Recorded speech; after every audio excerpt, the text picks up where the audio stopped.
Welcome to this occasion, which is celebrating the opening of our whare. Just to let you know, the whare is just down the hill here.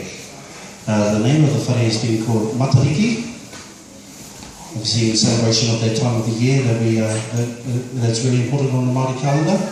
So thank you very much again, once again, to all the parents who supported this kaupapa for today. We look forward to seeing you at the Koanga Festival next week. So without further ado, ladies and gentlemen, Pakuranga Heights Primary.